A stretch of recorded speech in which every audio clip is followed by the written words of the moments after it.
anos 60. Minas Gerais, Araxá. O adolescente Fernando Collor de Mello, em férias, vai à cartomante Maria do Socorro. Ela colocou as cartas na mesa, lembra Collor, e me disse: você vai ser presidente da República. Pequim, 1988. O então governador de Alagoas, Fernando Collor, lê num quarto de hotel o livro The Selling of the President, que relata as técnicas que levaram Richard Nixon à presidência dos Estados Unidos 20 anos antes. Admirado, Collor comenta: mas é o Brasil. Na comparação, só um detalhe não encaixa: o caso Watergate, que depôs Nixon. Aqui, em Pequim, é decidida a candidatura de Collor à presidência.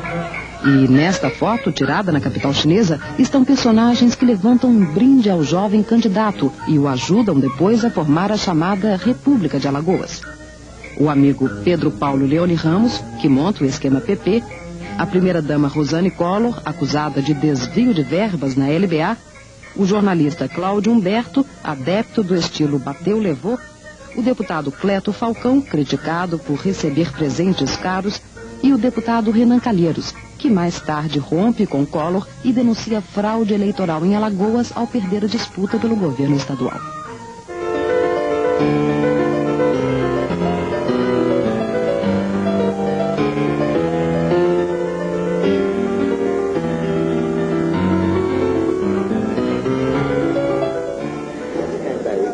Abril de 81. O mais jovem prefeito biônico do país vem a São Paulo para lançar seu livro O Desafio de Maceió. Nascido no Rio, mas com raízes em Alagoas e educado em Brasília, Fernando Collor pertenceu nos anos 70 à geração dos chamados Filhos do Poder. Em 79, durante a ditadura militar, recebe a prefeitura de Maceió, depois de uma série de acordos conduzidos pelo pai, o senador Arnon de Mello. Ambicioso, Collor quer vencer também nas urnas e começa a investir na imagem de rebelde. É um grito de uma geração que está se rebelando contra alguns fatos que aí estão e que devem ser reformulados. A imagem de inconformismo funciona. Collor fica na prefeitura de Maceió até 83. Depois se elege deputado federal pelo PDS de 83 a 86. Muda para o PMDB e se torna governador de Alagoas de 87 a 89.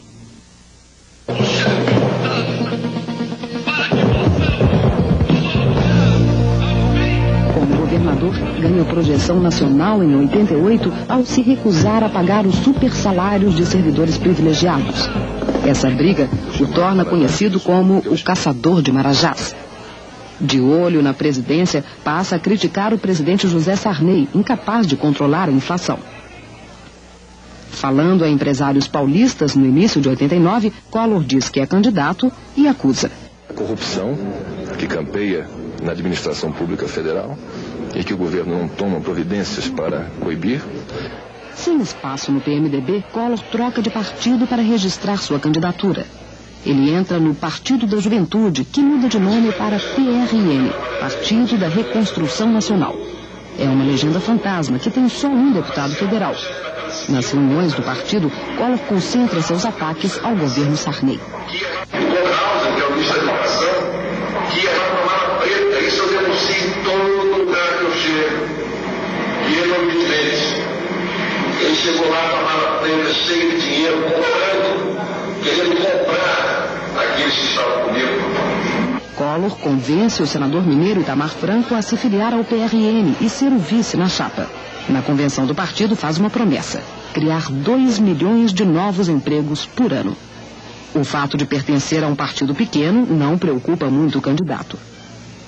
Essa eleição presidencial, ela é carregada de ineditismos. É a primeira eleição em 30 anos, é a primeira eleição solteira, é a primeira eleição no sistema de 2 turnos, é a primeira eleição em que teremos a participação da informática e também da mídia eletrônica, e é a primeira eleição em que 80% dos eleitores comparecerão às urnas sem nunca antes terem votado para presidente da República.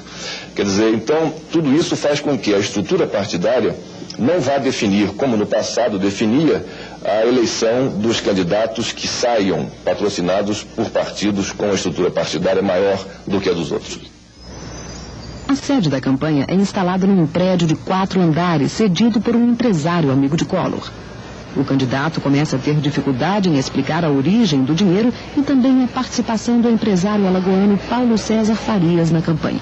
O Paulo César é um dos amigos que tenho e que vem participando de uma maneira inteiramente desassombrada, né, do processo eleitoral. A ele não cabe nenhuma função específica. Collor começa mal nas pesquisas eleitorais, mas sobe aos poucos na medida em que aprofunda os ataques a Sarney.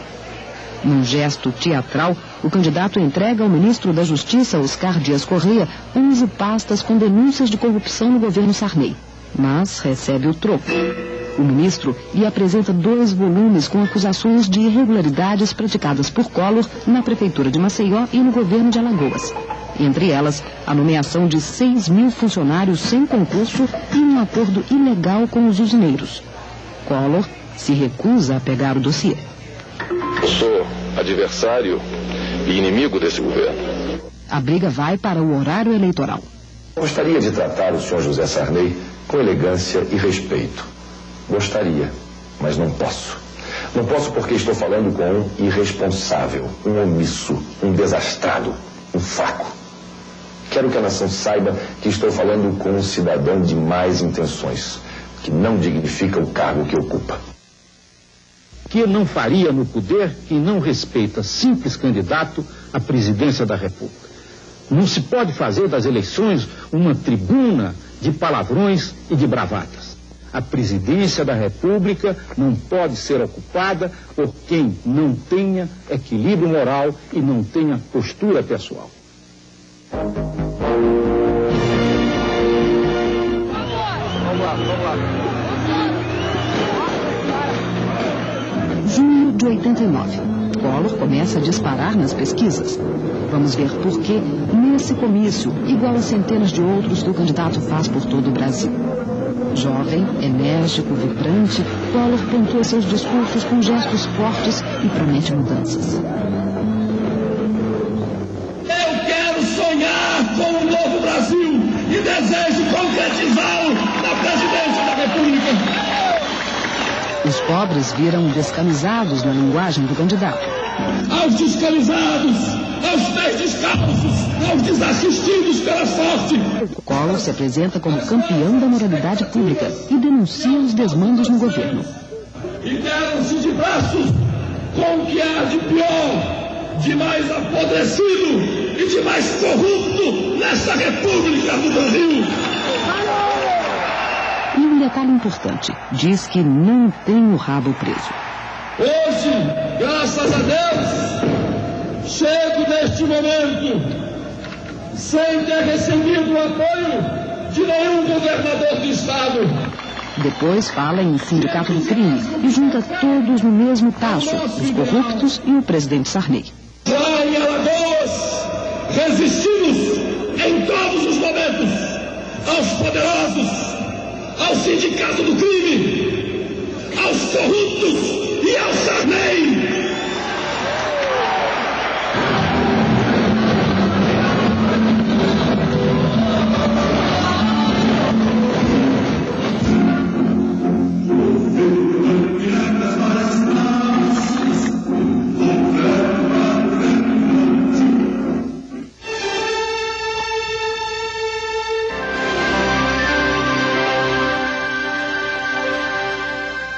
Manhã de 26 de abril de 1500, poucos dias após o descobrimento, foi realizado num altar improvisado, na beira da praia, a primeira missa em território brasileiro, pelo Frei Henrique Soares Coimbra. Naquele dia, minha gente, ficou marcado o nosso compromisso com Deus, o nosso compromisso com a fé. A foto da audiência com o Papa no Vaticano. O apoio e o uso da imagem de Frei Damião na caça aos devotos do Nordeste. A exploração política da fé.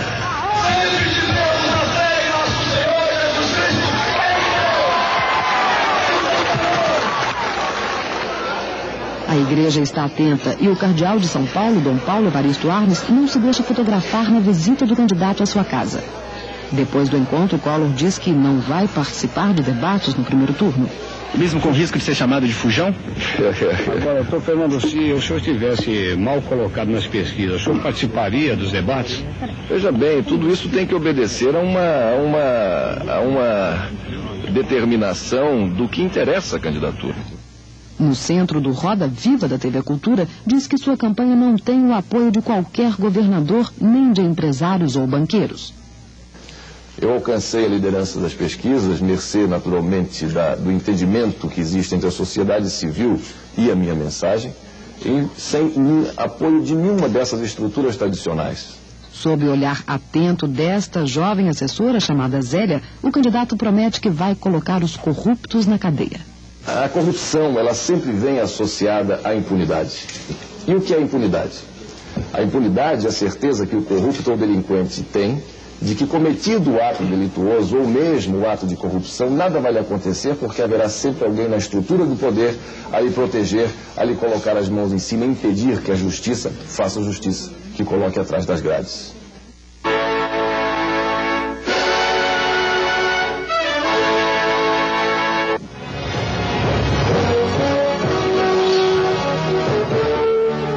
Na campanha na TV, todos os candidatos recorrem às modernas técnicas de marketing.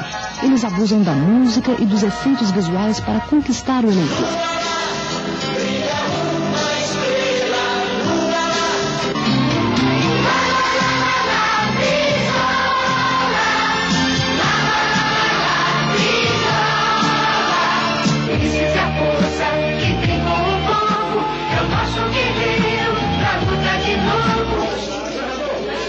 O primeiro turno das eleições se realiza no dia 15 de novembro de 89 e Collor confirma seu amplo favoritismo. O candidato do PT, Luiz Inácio Lula da Silva, que estava equilibrado com Leonel Brizola do PDT, consegue o segundo lugar e é o adversário de Collor no segundo turno. Agora, a luta se torna ideológica, esquerda versus direita, e o debate entre os candidatos passa a ter importância decisiva.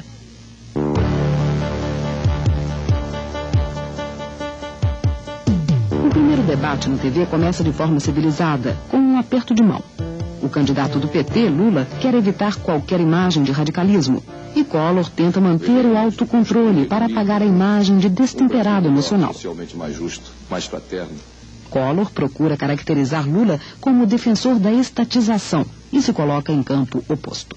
Temos que fazer com que o poder seja um instrumento de fortalecimento não do Estado, mas de fortalecimento da sociedade. A nossa campanha defendeu durante todo o período uma sociedade avançada, um socialismo democrático. E isso nós haveremos de um dia construir neste país. Quem defende a luta armada? No horário eleitoral, Collor radicaliza a luta ideológica e insinua que o adversário quer o comunismo. Nós sabemos o que homens com o mesmo pensamento que o deputado do PT fizeram nos países da Europa Oriental. Eles criaram a ditadura e o autoritarismo. Mas a propaganda colorida na TV, a promessa de modernizar o país e as acusações ao PT não dão a Collor a certeza da vitória. Obcecado pela ideia de ser presidente, ele exibe no horário eleitoral a enfermeira Miriam Cordeiro, ex-namorada de Lula. Faltam apenas 5 dias para as eleições e Miriam acusa o candidato do PT de lhe ter pedido para fazer um aborto da filha Lurian. Eu não posso, em momento algum, apoiar um homem que acabou com a minha vida. Uma assessora do PRN, Maria Helena Amaral, denuncia que o partido teria oferecido 200 mil cruzados novos, cerca de 15 mil dólares a Miriam Cordeiro pelo depoimento, e deixa a campanha. Miriam nega, mas vai viver num apart-hotel em São Paulo com despesas pagas por empresários ligados a Collor. O irmão mais velho de Fernando Collor, Leopoldo, tenta justificar a utilização do depoimento de Miriam Cordeiro. Ao apelar no penúltimo programa da campanha para a ex-mulher do Lula, isso não considera um sinal de desespero, do reconhecimento do crescimento do Lula? O apelar é verbo seu. O que ele fez foi utilizar, o que nós fizemos foi utilizar o depoimento de uma pessoa que desejava se manifestar e colocar no ar. No último debate, 2 dias antes das eleições, não há mais aperto de mão. As pesquisas continuam equilibradas, mas Lula está abalado pelas denúncias de Miriam Cordeiro e vai mal. Um exemplo. Collor diz que tem um aparelho de som bem simples, do tipo 3 em 1, e que o equipamento de Lula é mais caro. Aparelhagens ultramodernas e sofisticadas de som, que na minha casa eu não tive ainda oportunidade de ter. Lula simplesmente esquece de replicar que a família de Collor é dona de uma emissora de rádio e TV. O candidato tem que ter equilíbrio psicológico, tem que ter equilíbrio emocional. O desempenho de Collor influencia os eleitores indecisos e ele vence as eleições com 35 milhões de votos.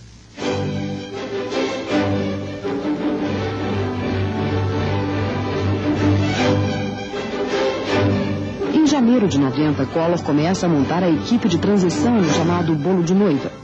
Zélia, cotada para o Ministério da Economia, prepara o plano econômico e garante: não haverá congelamento de preços e salários. E chega a hora do jovem presidente eleito se mostrar ao mundo. A viagem de 20 dias por 12 países começa pelos Estados Unidos. Collor cai nas boas graças do presidente George Bush, que apoia suas ideias modernizantes. Em Moscou, Collor é recebido no Kremlin por Mikhail Gorbachev, líder de um império que começa a se desintegrar. Gorbachev, durante o encontro, nega que esteja pensando em renunciar. E as imagens vão para o horário nobre das TVs de todos os continentes. Em Londres, Collor aperta a mão da Dama de Ferro, a então primeira-ministra Margaret Thatcher. Na visita à Itália, se encontra com o dono da Fiat em Turim e diz que os carros brasileiros são verdadeiras carroças. Em Tóquio, Collor impressiona os japoneses por seu tipo físico e sua juventude. Zélia e o embaixador Marcos Coimbra, cunhado de Collor, são a comitiva. O beijo em Rosane demonstra a harmonia do casal.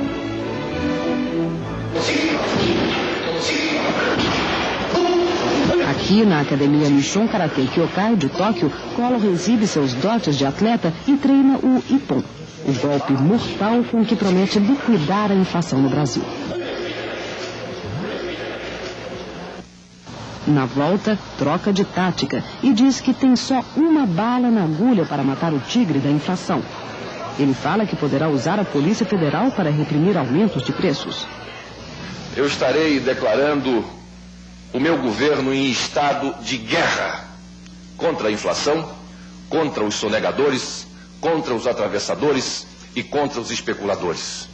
Collor anuncia uma equipe sem nenhuma ligação com o Congresso e escolhe um sindicalista, Antônio Rogério Magri, para o Ministério do Trabalho. Magri promete sanear a Previdência Social. Eu não sei fazer uma sopa, mas sei se ela está salgada. E o ministério mais importante, o da Economia, vai mesmo para sua jovem assessora, Zélia Cardoso de Mello, que se transforma no símbolo do estilo autoritário e no próprio alter ego do novo presidente. Nas entrevistas, Collor deixa isso bem claro. O ministro da Economia, conforme eu já coloquei, seria eu. Eu não vou abrir mão de nenhuma das minhas responsabilidades. A seguir, Collor toma posse com uma promessa: governar para os descamisados e os pés descalços. O confisco da poupança deixa a economia em estado de choque.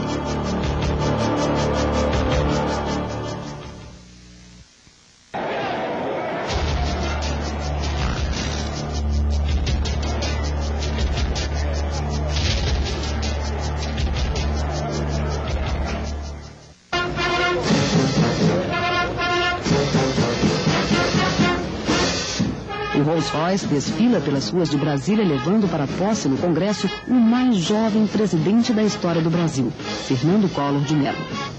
Ao lado, no carro aberto, está o vice Itamar Franco, um político discreto de estilo mineiro que não foi consultado por Collor na elaboração do plano de governo e vai passar os próximos 2 anos e meio como figura decorativa. Milhares de pessoas ao longo do trajeto saúdam com entusiasmo o presidente de 40 anos de idade. 2.500 convidados, além das delegações estrangeiras, lotam o plenário da Câmara. Collor faz uma saudação com os mesmos gestos da campanha. Essa vai ser uma de suas características ao longo do governo, intercalar poses de estadista com atitudes de palanque. Prometo manter, defender e cumprir a Constituição, observar as leis, promover o bem geral e sustentar a união, a integridade e a independência do Brasil.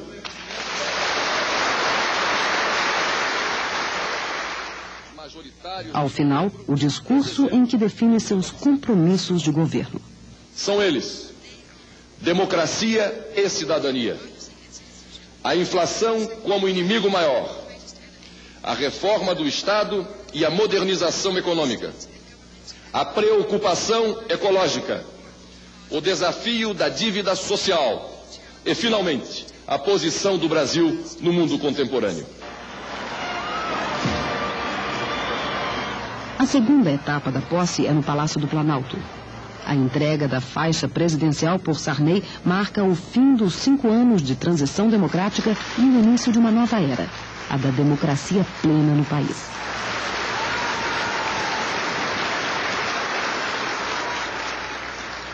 No parlatório, a repetição de uma promessa de campanha: governar para os pés descalços e descamisados.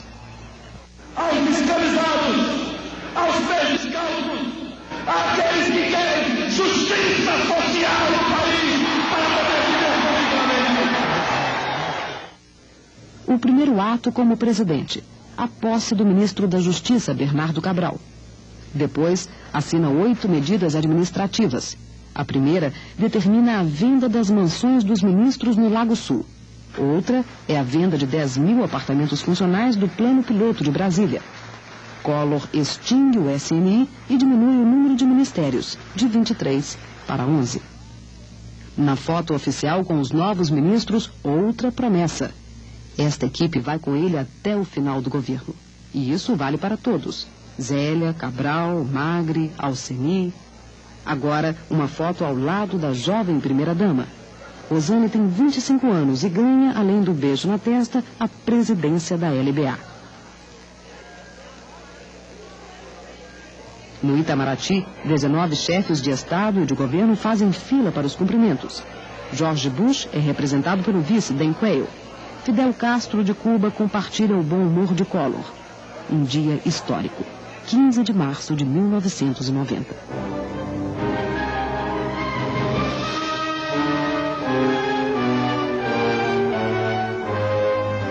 Collor chega de helicóptero para o primeiro dia de trabalho. Ele demonstra entusiasmo e a certeza de que nem vai errar. Ele diz que tem só uma bala na agulha para matar o tigre da inflação. São 7 da manhã e os ministros já estão todos em volta da mesa. O plano econômico elaborado pela equipe da ministra Zélia Cardoso é ousado. As poupanças, contas correntes e aplicações financeiras ficam bloqueadas por 18 meses. Cada pessoa ou empresa só pode retirar até 50.000 cruzados novos, equivalentes a $1.200. Os preços e salários ficam congelados por 3 meses. O cruzado novo perde 3 zeros e vira cruzeiro. Essas medidas representam o confisco de 65% dos ativos financeiros em todo o país e provocam longas filas nos bancos. Uma das promessas de Collor, de deixar a esquerda perplexa e a direita escandalizada, está cumprida. Os empresários ficam atônitos e alertam que o plano é recessivo. Mas a inflação, que era de 84% em março, fica em cerca de 3% em abril e o país respira aliviado. Decidido a manter o controle dos preços, Collor quer prender os remarcadores.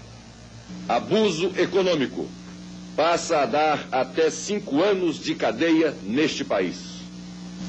Esconder mercadorias, exagerar nos preços, iludir o consumidor, levará para trás das grades o gerente, o diretor e o dono da empresa.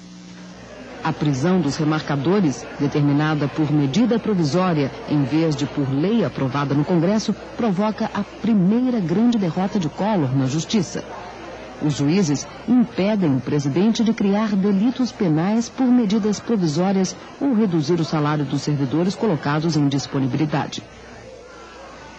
Collor começa a sofrer derrotas também no Congresso, onde se recusa a dividir o governo com os partidos e por isso não consegue aprovar seus projetos mais importantes. Uma exceção é o projeto de privatização das estatais, considerado um marco na modernização da economia brasileira. No Natal de 90, os números mostram o fracasso do Plano Collor. O ano fecha com uma queda de 4,6% no Produto Interno Bruto. 2 milhões de pessoas perderam o emprego e a inflação está novamente sem controle. As vendas nas lojas são as mais baixas dos últimos 10 anos. Que eu me lembre, esse é o primeiro ano que está bem fraco o Natal. Não lembro de outro. Os salários pararam há muito tempo e os preços continuaram subindo. No dia 31 de dezembro de 91, com a inflação na casa dos 20%, Collor anuncia pela TV o segundo tiro no tigre. Ele baixa novo congelamento de preços e salários e acaba com a chamada indexação da economia. A ministra Zélia Cardoso de Mello começa a cair.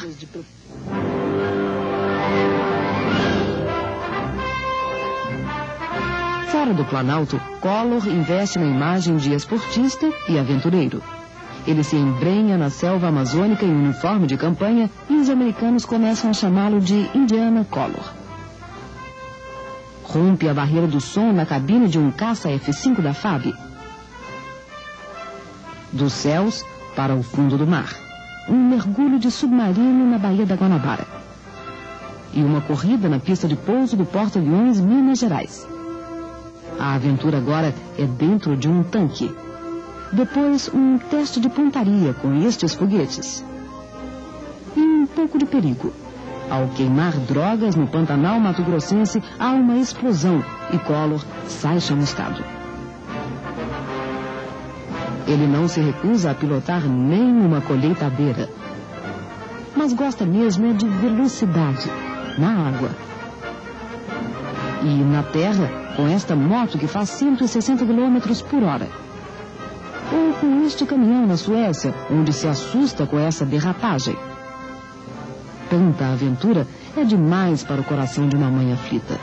E eu faço a todos um apelo para que se dirijam a ele em cartas e telegramas em massa, pedindo que ele pare com essas brincadeiras.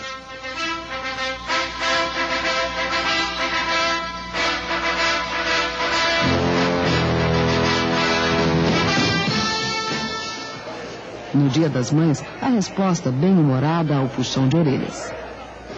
Um agradecimento especial à minha mãe, em homenagem a quem hoje eu andei de bicicleta.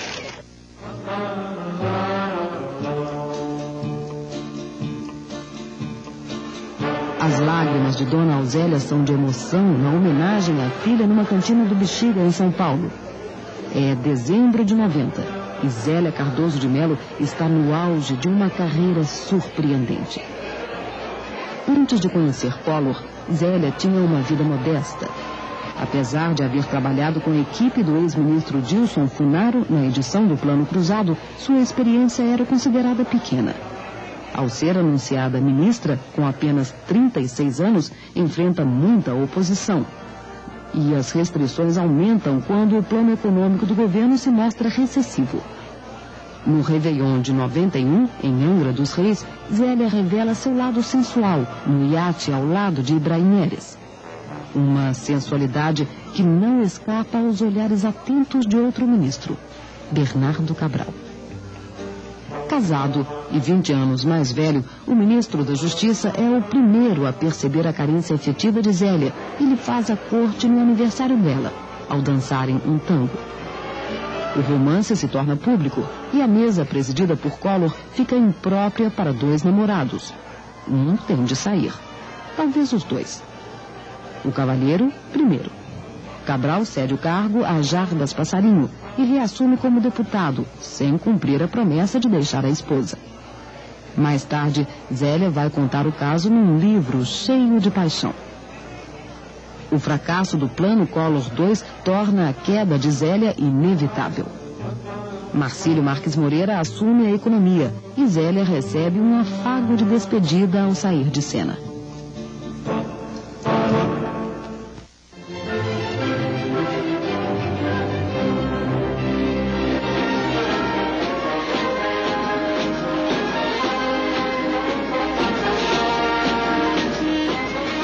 estilo colorido não dispensa a descida da rampa, às terças e quintas.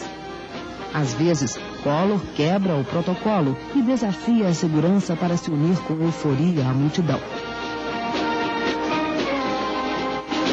Descer a rampa com o presidente vira também programa de índio.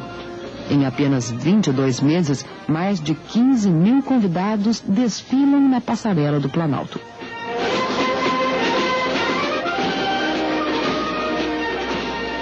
O final é quase sempre este. Collor acena e entra no carro, mas não vai para casa. Poucos sabem disso. O carro só dá a volta no quarteirão e Collor vai para casa no helicóptero que o espera atrás do palácio.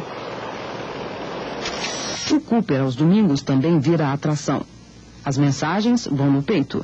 Ele usa mais de 50 camisetas com recados de todo tipo.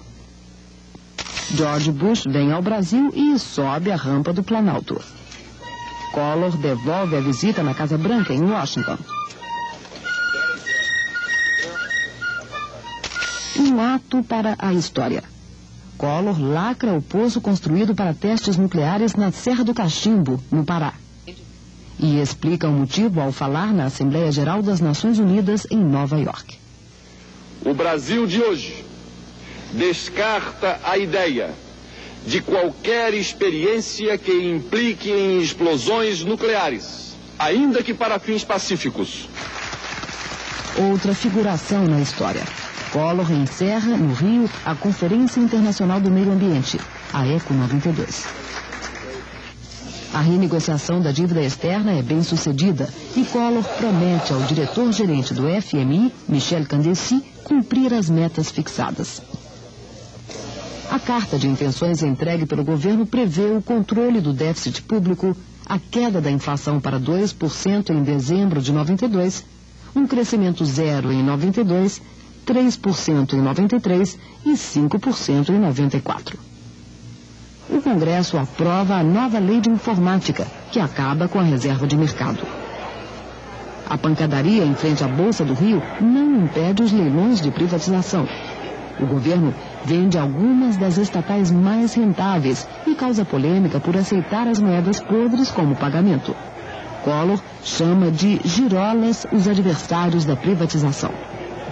Nós estamos verificando aqui e acolá manifestações de alguns girolas que desejam de alguma forma conturbar o ambiente pacífico e ordeiro que o povo brasileiro deseja, sobretudo neste momento de gravidade nacional. Os aposentados vão à luta. Eles brigam na justiça para receber os 147% que Collor não quer pagar. Se isso for estendido, a Previdência Social não sobreviverá. Mas os aposentados pensam na própria sobrevivência e ganham o aumento parcelado pelo governo.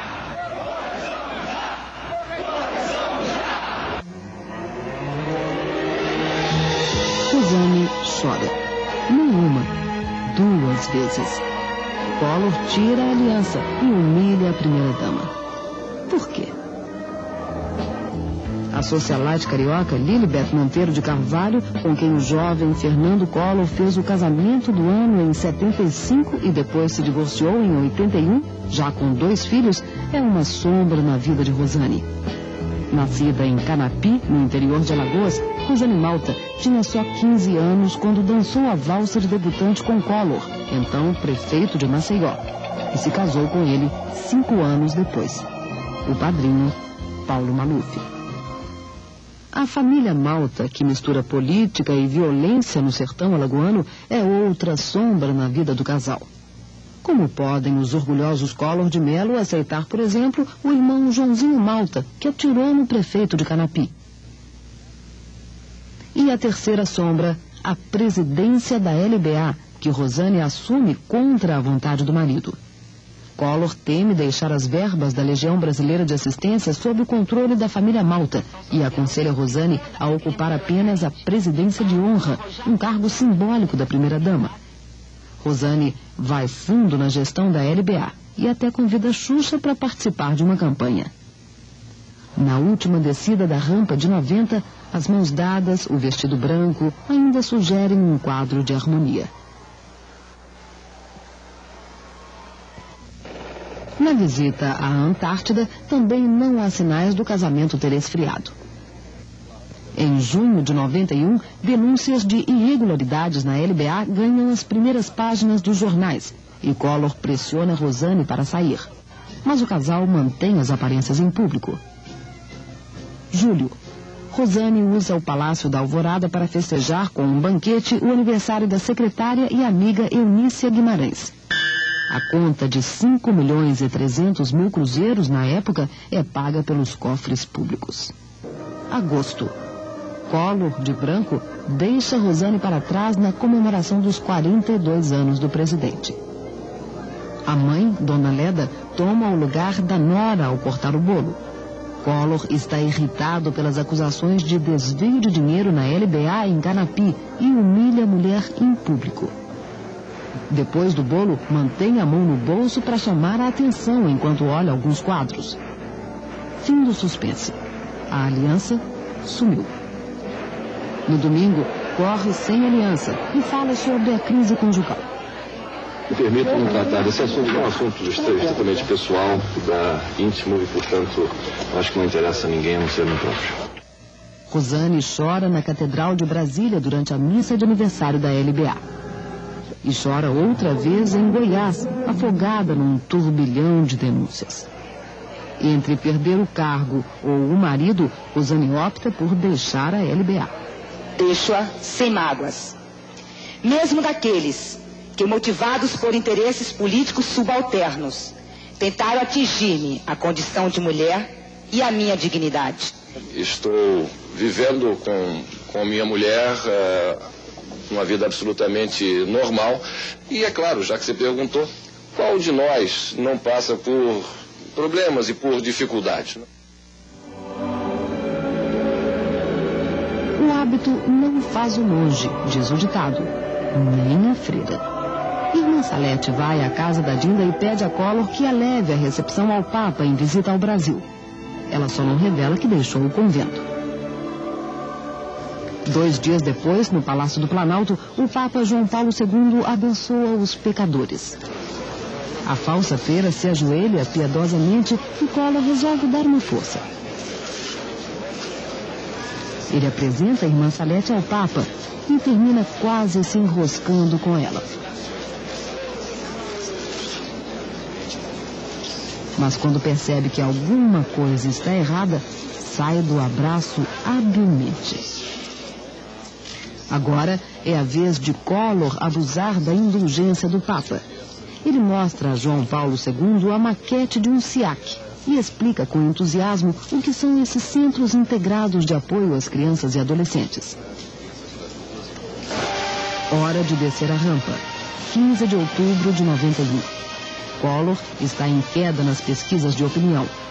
Sem milagre econômico, apenas os escândalos se multiplicam. O povo perde a fé no governo. O brasilianista Thomas Skidmore prevê em entrevista ao jornal The New York Times que o mandato de Collor será encurtado por um impeachment no Congresso. Mas quem liga para as previsões de Skidmore nesse final de 91? A seguir, a República de Alagoas e os chamados ministros podres desgastam o governo Collor. Pedro Collor denuncia que PC Farias é testa de ferro do presidente e desencadeia uma investigação que leva ao impeachment.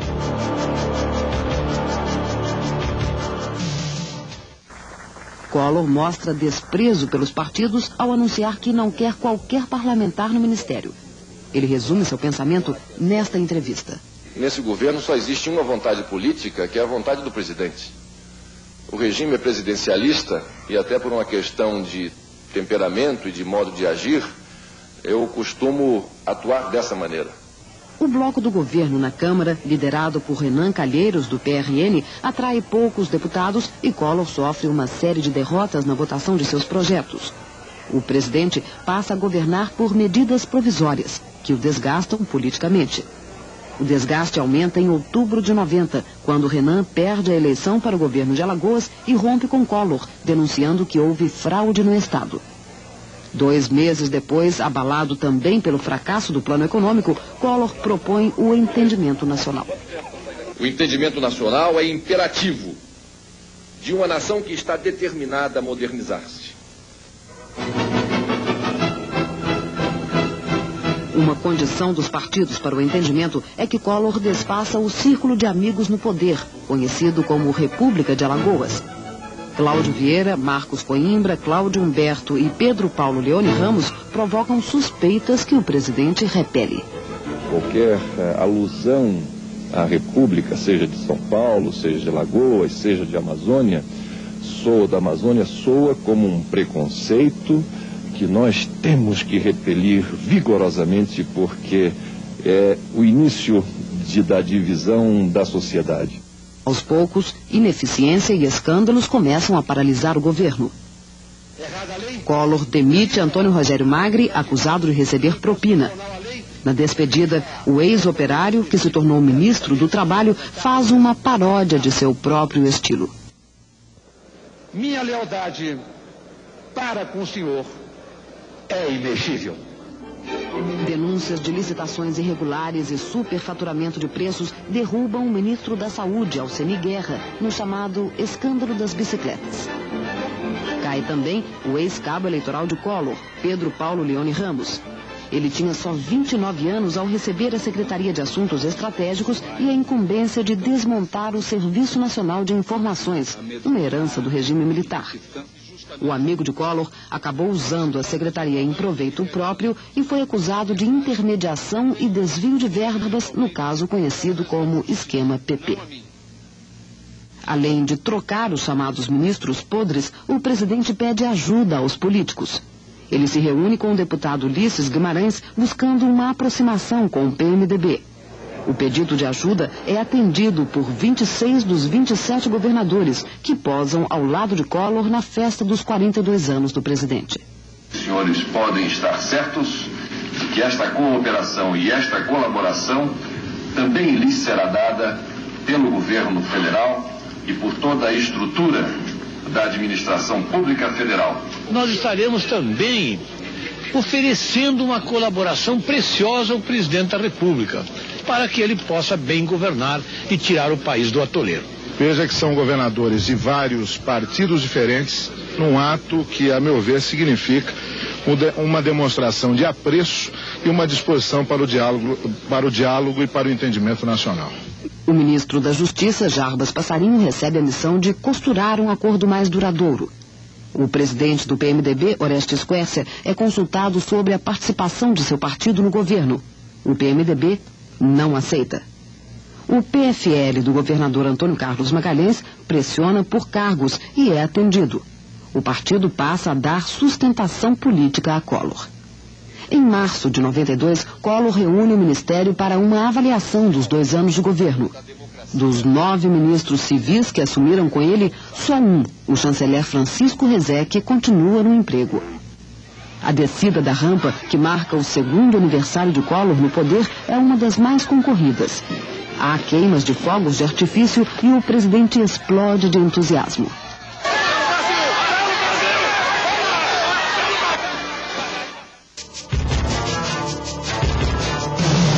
No final de março de 92, o ministro da Justiça, Jarbas Passarinho, bate asas. Eu entrei aqui e saio daqui limpo. Célio Borja assume a missão que já foi de Cabral e Passarinho: apurar as denúncias de corrupção, que se avolumam em mais de 200 inquéritos na Procuradoria de Justiça. O deputado Jorge Bonhausen ganha a Secretaria de Governo. O ministério passa a ter raízes no Congresso. Na nova engrenagem do poder, a única peça solta é Paulo César Farias, apontado como sócio invisível do presidente. Ex-seminarista, PC foi tesoureiro na campanha de Collor para o governo de Alagoas em 86 e depois para a presidência em 89. Em maio de 92, a revista Veja publica uma entrevista que vai abalar o governo. O irmão caçula do presidente, Pedro Collor, denuncia que Paulo César Farias é sócio informal e testa de ferro de Fernando Collor. A ira de Pedro não é santa. Ele quer impedir PC Farias de lançar, com a ajuda do presidente, um novo jornal em Alagoas, para concorrer com a Gazeta de Alagoas da família Collor. Na briga entre os irmãos, o coração da mãe pende para o lado do filho presidente. Dona Leda afasta Pedro Collor da direção do grupo, alegando que o caçula está com seu equilíbrio emocional conturbado. Pedro reage. Ele vem a São Paulo acompanhado da mulher, Maria Tereza, e se submete a exames para comprovar sua sanidade mental. A conclusão é a seguinte: concluímos que o senhor Pedro Collor de Mello encontra-se no momento apto a realizar todos os atos de responsabilidade civil, não apresentando nenhum diagnóstico psiquiátrico. Segundo Pedro Collor, Paulo César Farias extorquia os empresários dizendo que 70% iam para o presidente, enquanto ele, PC, ficava com os 30% restantes. Ele próprio, em Maceió inteira, afirma, talvez para tornar mais fácil a sua atividade, que, enfim, faz negócio dessa maneira, dessa forma. O presidente Collor vai à TV e pede desculpas pelo irmão. Eu venho hoje pedir desculpas à nação pelo desassossego causado desde o último fim de semana pelas declarações insensatas e falsas que meu irmão Pedro tem feito à imprensa. No dia 1º de junho de 92, a Câmara dos Deputados instala uma comissão parlamentar de inquérito para investigar as denúncias de Pedro Collor contra PC Farias. No dia 4, Pedro Collor depõe e confirma que PC Farias tem um esquema de intermediação de verbas no governo. No dia 9, Paulo César Farias nega as acusações e abusa da ironia. Depreende-se da história das Alagoas que este cidadão, meu detrator, sempre manteve uma inveja muito grande do seu irmão presidente da República. O ex-secretário Cláudio Vieira, que administra o dinheiro de Collor, também nega na CPI a existência do chamado esquema PC. No final de junho, o furo jornalístico que vai mudar os rumos da CPI.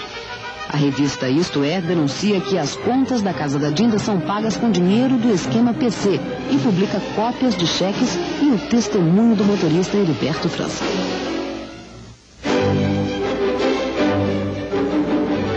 O depoimento de Heriberto muda o rumo da CPI e aponta o caminho decisivo para estabelecer a ligação entre Collor e PC.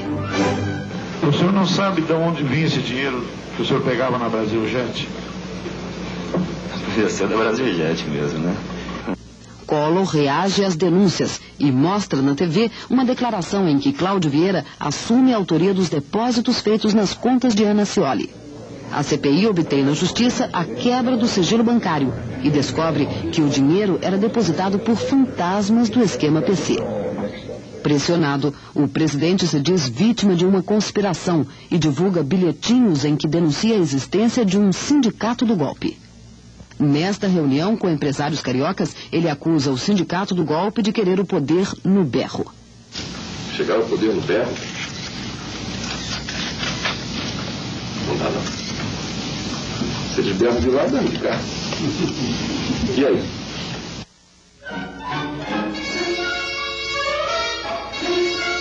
É a vez das secretárias deporem na CPI. Marta Vasconcelos, da Brasiljet, diz que não sabe nem lembra de nada, mas confirma que usou uma procuração de PC Farias para intermediar a venda a Collor de um terreno vizinho à casa da Dinda. Já Rosinete Melanias, a secretária de PC em São Paulo, admite que fez pelo menos um depósito na conta de Ana Scioli por ordem de Paulo César Farias. O Dr. Paulo César me ligou, pediu para que eu fizesse um depósito na conta da dona Ana Scioli. Cláudio Vieira volta à comissão com uma história fantástica. Ele fala de um empréstimo de $3.750.000 que teria feito no Uruguai em nome de Collor durante a campanha presidencial.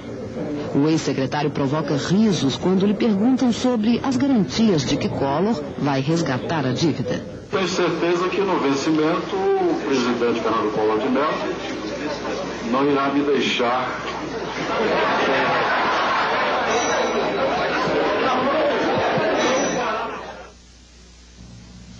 secretária atenta vai a Brasília disposta a desmascarar a Operação Uruguai. É Sandra de Oliveira, que trabalha na ASD de Alcides Diniz, amigo pessoal de Collor. Sandra diz que o contrato de empréstimo foi forjado com a ajuda da empresa. O problema era a origem do dinheiro, tinha que ser feito alguma coisa. Essa coisa era a Operação Uruguai. E depois de quase 3 meses de investigações, a CPI termina seus trabalhos com a votação do relatório final. Os deputados são elogiados pelo rigor com que apuraram as denúncias. E na última sessão, ao vivo pela TV para todo o país, o relator Amir Lando acusa Collor. Aqui estão as provas materiais que unem Paulo César Farias ao senhor presidente da República. O relatório é aprovado em votação nominal, proclamada por Benito Gama. 16 sim, 5 não.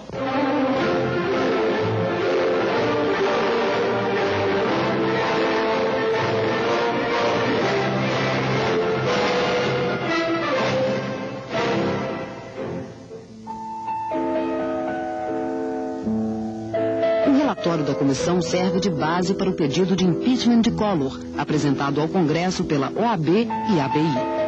A acusação é de crime de responsabilidade.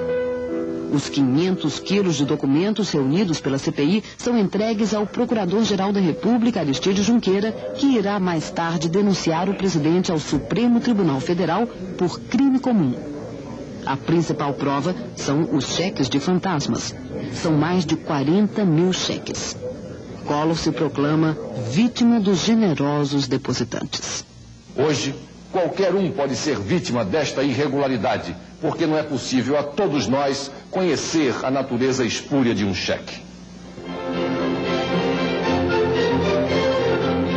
Os documentos mostram pelo menos 3 vinculações comerciais entre PC Farias e o presidente Collor. O empresário alagoano reformou o apartamento de Collor neste edifício em Maceió. Um fantasma do esquema PC pagou o Fiat Elba comprado pelo presidente em abril de 91. E veio também de Paulo César Farias o dinheiro das obras na casa da Dinda. Em setembro de 92, a revista Veja publica estas fotos e diz que os jardins babilônicos da casa da Dinda são a 7ª maravilha da corrupção. As fotos mostram um lago artificial em 4 níveis com 5 cachoeiras, acionadas eletronicamente. Collor acusa a revista de ter utilizado técnicas especiais para valorizar as imagens e distribui este filme, que mostra o jardim com as cachoeiras desligadas. A casa da Dinda é isso. Uma boa casa, com um bem cuidado jardim, dentro dos padrões das boas casas da região. Estas imagens Collor escondeu. Elas foram feitas dias antes da publicação da revista. Era o aniversário do presidente e ele mandou ligar as cachoeiras para comemorar, revelando uma paisagem muito além do jardim.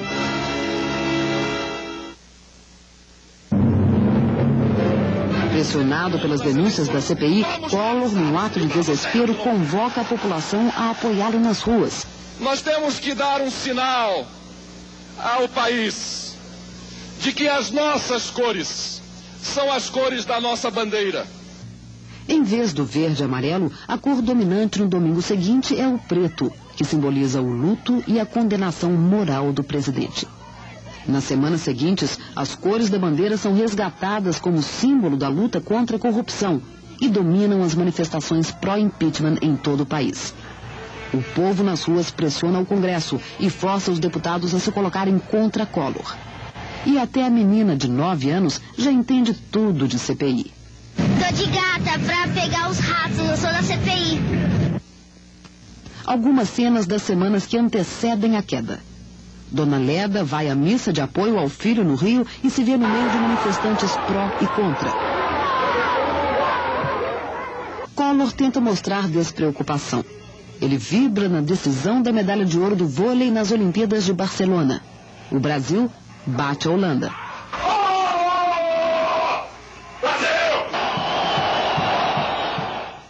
Nasce Rodrigo, o filho da ex-ministra Zélia Cardoso de Mello e do humorista Chico Anísio.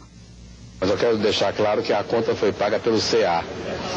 quando foi a CEA? E quem é a CEA? CEA sou eu, né? Collor completa 43 anos e promove 5 dias de festas. A missa de aniversário reúne vários ministros na casa da Dinda. Jorge Bornhausen leva uma notícia tranquilizadora. Ele diz ao presidente que o governo já garantiu os votos suficientes para barrar o impeachment na Câmara.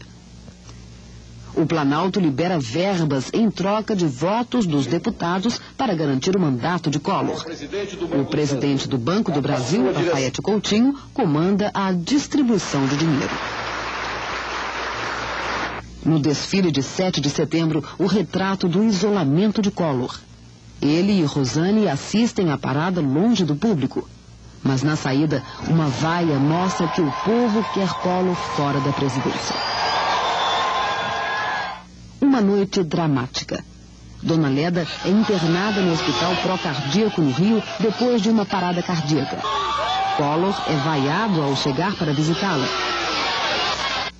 Collor volta a Brasília no dia seguinte e se deixa filmar em seu gabinete no Planalto para demonstrar que trabalha normalmente.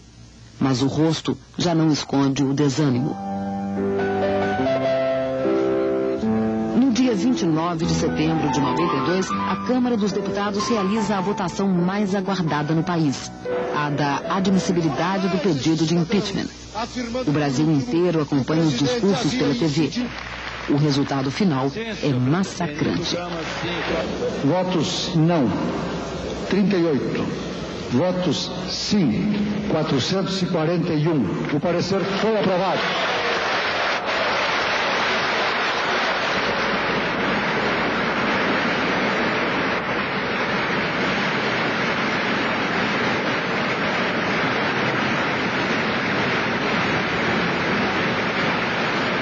A secretária Sandra de Oliveira, grávida de 8 meses, chora de emoção com o resultado.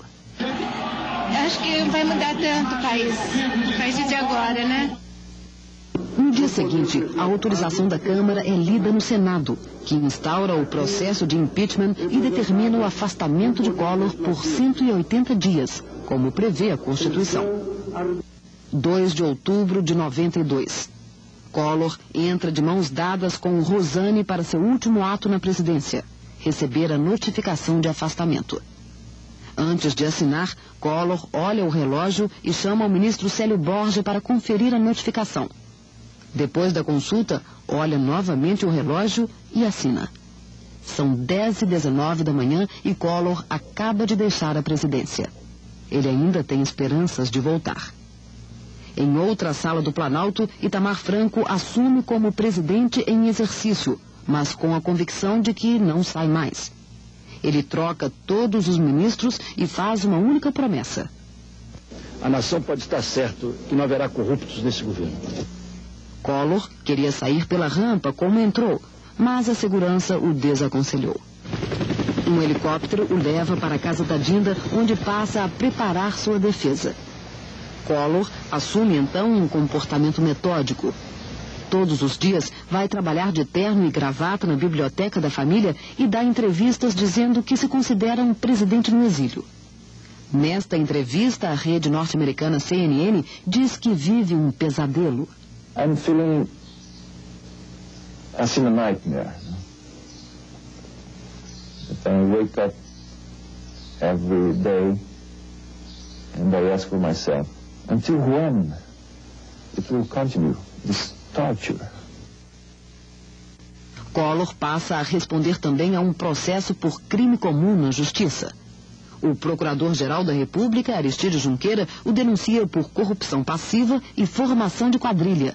E o Supremo Tribunal Federal pede autorização à Câmara para julgar Collor. Os advogados de Collor tentam impedir o julgamento no Senado, mas não conseguem. No dia 29 de dezembro, a sessão que entra para a história. Collor não comparece e evita o impeachment, renunciando ao cargo. Itamar Franco toma posse em definitivo na presidência. Permita-me, antes de ler o compromisso, que entregue a Vossa Excelência a minha declaração de bens. Com a renúncia, Collor tenta evitar a perda de seus direitos políticos, mas os senadores retomam o julgamento e tornam Collor inelegível até o ano 2000.